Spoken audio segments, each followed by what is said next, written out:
ඔයත් මං වගේම UK ආවට පස්සේ ලංකාවේ තිබ්බ එක්ස්පීරියන්ස් පොසිෂන් ඔක්කොම ලංකාවේ එයාපෝට් එකෙන් දාලා ඇවිල්ලා UK වල අතට අහුවෙච්ච ජොබ් එකක් කරන එක්කෙනෙක්ද? එහෙම පටන් අරගෙන ඔයා හිතනවා නම් ඔයා ප්‍රොෆෙෂනල් සෙක්ටර් එකේ ඔයා මෙච්චර කාලයක් ඉස්සර ලංකාවේ වැඩ කරපු ෆීල්ඩ් එකේම UK වල ජොබ් එකක් හොයාගන්න බැරි වෙයි කියලා අ ඒක හන්දා අතට අහුවෙච්ච ජොබ් එකක් කරගෙන සර්වයිවල් ගේම් එකක ඉන්න කෙනෙක්ද? හැබැයි තාමත් ඔයාට උවමනාව අවශ්‍යතාවය තියෙනවා නම් ප්‍රොෆෙෂනල් සෙක්ටර් එකේ ජොබ් එකක් හොයාගන්න බැරි කමක් නැහැ. ඉතින් මේ වීඩියෝ එකේදී අද අපි කතා කරන්නේ ඒක කරන්නේ කොහොමද? ඔයාගේ පාස්ට් එක්ස්පීරියන්ස් කොහොමද UK ජොබ් මාකට් එකේ රික්වයර්මන්ට් එකට මැච් වෙන විදිහට පාවිච්චි කරන්න කියලා. ඉතින් මම දකින ප්‍රධානම කාරණේ තමයි මෙතන තියෙන ගැටලුව අපි අපේ ෆොරින් එක්ස්පෝෂර් එක ඕවර්සීස් එක්ස්පීරියන්ස් ටික අන්ඩර් වැලියු කරනවා.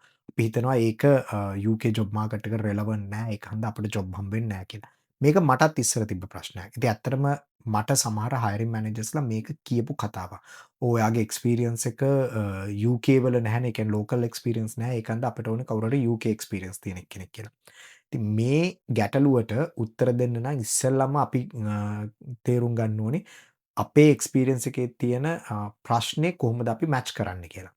ඇත්ත සමහර රෝල්ස් වලට UK එක්ස්පීරියන්ස් එක ලෝකල් නොලෙජ් එක වැදගත්. උදාහරණයක් විදිහට සර්ටන් ස්පෙસિෆික් මෙඩිකල් රෝල්ස් වලට එතනින් ගියාට පස්සේ ලීගල් සෙක්ටර් එකේ වැඩවලට ඊට අමතරව ටෙක්නිකල් ස්පෙෂලායිස් වෙච්ච සර්ටන් රෝල්ස් වලට ලෝකල් නොලෙජ් එක ඒ දේවල් වැදගත්. හැබැයි මේක හැම රෝල් එකකටම මේ විදිහට වෙන්නේ නැහැ. උදාහරණයක් විදිහට මට UK වලට ආවට පස්සේ මගේ CIPD ක්වොලිෆිකේෂන් එක එක්ස්පීරියන්ස් බේස් කරගෙන ගන්න පුළුවන් එඩියුකේෂන් නැතුව. ඉතින් එහෙම ගත්තයි කියලා ඉවරලා මගේ ක්වොලිෆිකේෂන්ස් වල වෙනසක් වෙන්නේ නැහැ. මගේ ඒ ප්‍රොෆෙෂනල් ක්වොලිෆිකේෂන් එකේ ඉම්පැක්ට් එකකුත් නැහැ. ඒක වෙනස් විදිහට සලකන්නේ නැහැ. ඒක ඉක්වල් වෙන්නේ. ඉතින් මෙන්න මේක තමයි අපි තේරුම් ගන්න ඕනේ ෆැක්ටර් එක. ඉතින් ලොකුම ප්‍රශ්නේ වෙලා තියෙන ගොඩාක් අය UK මාකට් එකට තමන්ව පොසිෂන් කරන්න දන්නේ නැතිකම. අද ඒකන්ද අපි කතා කරනවා කොහොමද ඔයාව පොසිෂන් කරගන්නේ හරියට UK මාකට් එකට කියලා. ඉතින් ඒකෙදි අපි අද කතා කරනවා කොමන් මිත්ස් මොනවාද තියෙන අපේ මයිග්‍රන්ට්ස්ලා අතර ඊට අමතරව ඇත්තටම UK රෙක්රූටර්ස්ලා මොනවද බලාපොරොත්තු වෙන්නේ. ඊට පස්සේ මයිග්‍රන්ට්ස්ලා තමන්ව පොසිෂන් කරද්දි කරන මිස්ටේක්ස් ටික මොනවාද. අන්තිමටම අපි කතා කරනවා ඔයාගේ තියෙන ඕවර්සීස් එක්ස්පීරියන්ස් එක ඇසට් එකක් විදිහට පාවිච්චි කරන්නේ කොහොමද UK ජොබ් මාකට් එකේදී කියලා. ඉතින් මම මුලිනුත් කතා කරපු පොයින්ට් එක අපි මෙතනදී කතා කරමු ඉස්සෙල්ලාම. ඒ කියන්නේ ඔයාගේ ඕවර්සීස් එක්ස්පීරියන්ස් එක UK වලට වැදගත් නැහැ කියන කතාව ගැන. මේක යම් තාක් දුරකට මිත් එකක්. හැම ෆීල්ඩ් එකකට නෙමෙයි බොහෝ ෆීල්ඩ් වලට. මම අර මුලින් කියපු ස්පෙસિෆික් ෆීල්ඩ් ටික අයින් කරාට පස්සේ අපිට තියෙන අනිත් හැම ෆීල්ඩ් එකකට මේක මිත් එකක්. මෙතන තියෙන ප්‍රශ්නේ තමයි අපි මෙන්න මේ මිත් එක බිලීව් කරන හැන්දෑම අපි ඔටෝමැටිකලි අපිව අන්ඩර් වැලියු කරනවා. අපේ එක්ස්පීරියන්ස් ටික හයිඩ් කරනවා.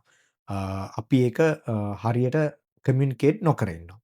ඉතින් ඇත්තටම වෙලා තියෙන ප්‍රශ්නේ අපි හරියට අපේ CV එක අපි කරපු රෝල් එක කමියුනිකේට් කරන්න අපි පොසිෂන් කරන්න නොදන්න කම හන්දා කරගත්ත මිස්ටේක් එකක්. ඉතින් අපි කරපු රෝල් එක අපි විශ්වාස කරනවා ටයිටල් එක දැම්මට පස්සේ අපි නිකන් ඩියුටිස් ටික දාපු ගමන් රෙක්රූටර් අයිඩෙන්ටිෆයි කරයි කියලා අපේ රෝල් එක මොකක්ද කියලා. ඒක ඇත්ත නෙමෙයි. මොකද UK වල ගොඩක් අයට ෆොරින් කම්පනි එක නමක් කිව්වම ඒක ගැන තියෙන අයිඩියා එකක් ඒකේ කැපැසිටි එක ගැන ලොකු අදහසක් නැහැ. ඉතින් ඔයාට පුළුවන් වෙන්න ඕනි ඔයාගේ CV එකේ මෙන්න මේ වර්ඩින් පාර්ට් එක චේන්ජ් කරලා ඒ අයිඩියා එක හරියට කමියුනිකේට් කරන්න. මොකද ඔයා තේරුම් ගන්න ඕනේ UK රෙක්රූටර්ස්ලා බලන්නේ රෙලෙවන්ස් එක මොකද්ද? ඒ ජොබ් රෝල් එකට තියෙන ට්‍රාන්ස්ෆරබල් ස්කිල්ස් ටික මොනවාද ඔයාගේ තියෙන? ඔයාගේ ඉම්පැක්ට් එක ඔයා ඒ රෝල් එකට කරපු ඉම්පැක්ට් එකට තියෙන එවිඩන්ස් මොනවාද? කොයි විදිහටද ඔයා කමියුනිකේට් කරන්න කියන එක ගැන. ඉතින් ලෝකල් නොලෙජ් ස්පෙසිෆික් රෝල්ස් අරෙන්න අනිත් ගොඩාක් රෝල්ස් වලට බලන්නේ ඔයාගේ ලීඩර්ෂිප් ස්කිල්ස් මොනවාද? කමියුනිකේෂන් ස්කිල්ස් කොහොමද? ට්‍රාන්ස්ෆරබල් ස්කිල්ස් මොනවාද? ස්ටේක්හෝල්ඩර් මැනේජ්මන්ට් ඒ වගේ ස්කිල්ස් ටික තමයි බලන්නේ. ඉතින් ඒක හරියට පෙන්වන්න පුළුවන් නම් ඔයාගේ CV එකේ ඔයා ගොඩ. අනිත් පොයින්ට් එක තමයි ඇයි රෙක්රූටර්ස්ලා හෙසිටේට් වෙන්නේ? එහෙම නැත්නම් ඇයි රෙක්රූටර්ස්ලා ෆොරින් එක්ස්පීරියන්ස් තියෙන කෙනෙක්ව රෙක්රූට් කරන්න පොඩ්ඩක් මැලි වෙන්නේ කියලා. ඉතින් මේක මම කලිනුත් චුට්ටක් කතා කරා. මොකද ඒ රෙක්රූටර්ස්ලා ගැන මෙහි රෙක්රූටර්ස්ලාට ලොකු අයිඩියා ගන්න නැහැ ඔයාගේ ෆොරින් එක්ස්පීරියන්ස් එක ඔයා වැඩ කරපු රෝල් එක ගැන. ඉතින් ඒක ඔයාගේ අතේ තියෙන්නේ ඔයා කොච්චර හොඳට ඒක එක්ස්ප්ලেইন කරනවද කියන එක.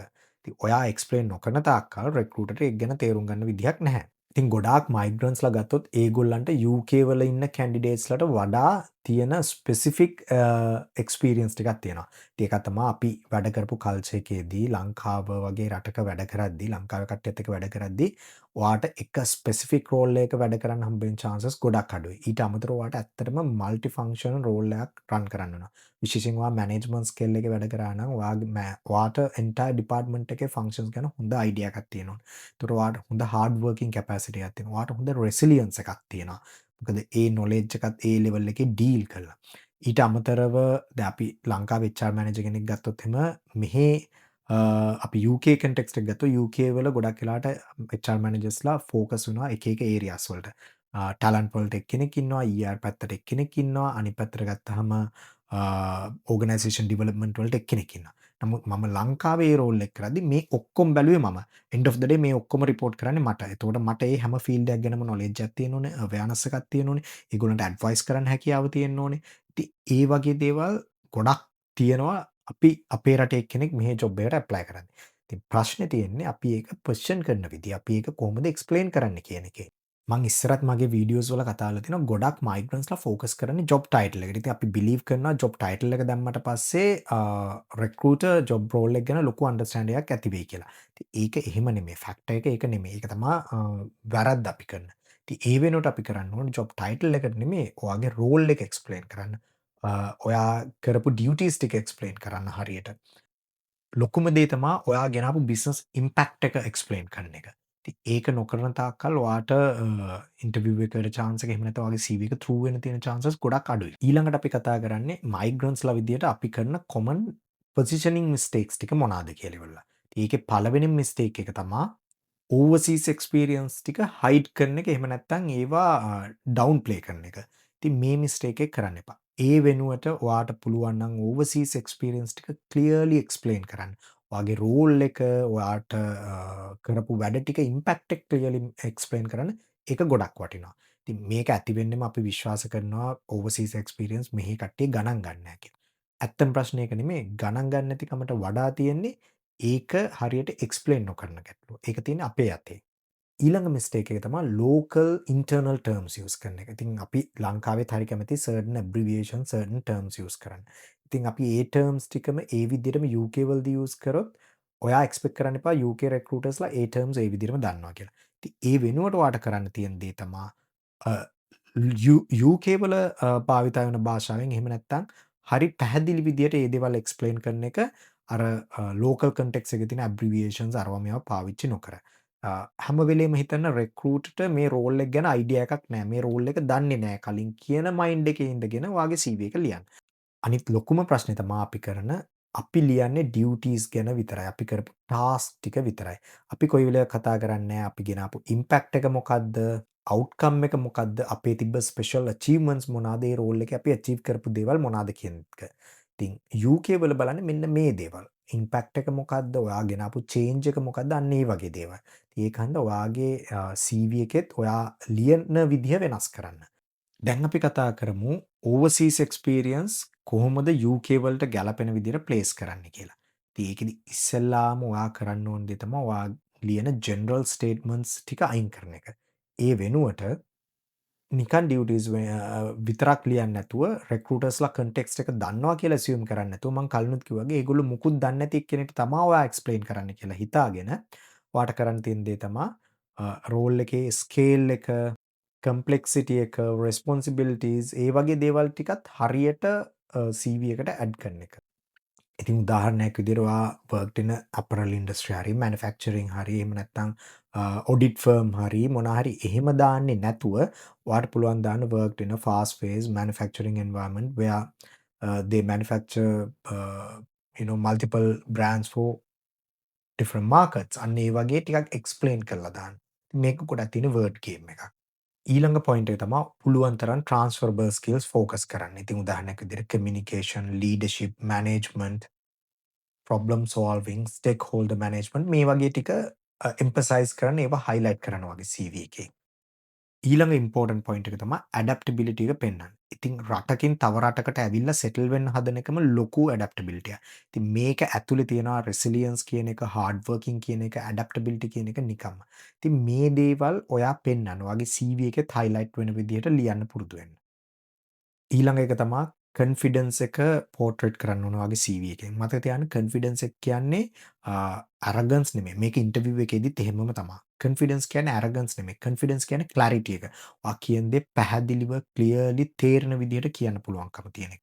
මතක තියාගන්න. දැන් ඔයා ඉන්ටර්විව් එකේදී කියන්න ඕනේ I only worked in overseas කියන එක නෙමෙයි. ඒ වෙනුවට ඔයාට කියන්න පුළුවන් වෙන්න ඕනේ that my previous experience gave me exposure to certain roles and I'm expecting to use those experience and exposure to carry out this task. ඒක ඔයාගේ ෆීල්ඩ් එකට රෙලෙවන්ට් කරලා කියන්න. ඉතින් ඒක more about මම කලිනුත් කිව්ව වර්ඩ් ගේම් එකක්. ඔයා කියන විදිහ තමයි තියෙන්නේ. ඔයා ඒක කොහොමද කමියුනිකේට් කරන්න කියන. දැන් මේ වෙද්දි ඔයාලට තේරෙන්න ඕන ඔයාගේ ෆොරින් එක්ස්පීරියන්ස් එක ඕවර්සීස් එක්ස්පීරියන්ස් එක කොච්චර වැදගත්ද කියලා. ඒක වැලියබල් නැති දෙයක් විදිහට අයින් කරන්න නෙමෙයි දැන් කරන්න. ඔයා ඒක ආභරණයක් විදිහට පළඳින්න ඕනේ. ඒක කොච්චර හොඳට ප්ලේස් කරනවද කියන එක තියෙන්නේ ඔයාගේ අතේ. ඉතින් මං කලිනුත් කිව්වා වගේ ප්‍රශ්නේ තියෙන්නේ ඔයාගේ වැලියු එක ඔයා කමියුනිකේට් නොකරන එක. ඔයා හරියට කමියුනිකේට් කරන්න දන්නේ නැති එක. ඉතින් මං හිතනවා මේ වීඩියෝ එක ඔයගොල්ලන්ට හෙල්ප්ෆුල් වෙයි කියලා ඒ කමියුනිකේෂන් පාර්ට් එක හදාගන්න. එහෙම නැත්නම් UK වල ඉන්න රෙක්රූටර්ස්ලා බලන්නේ මොනවද කියන එක තේරුම් ගන්න.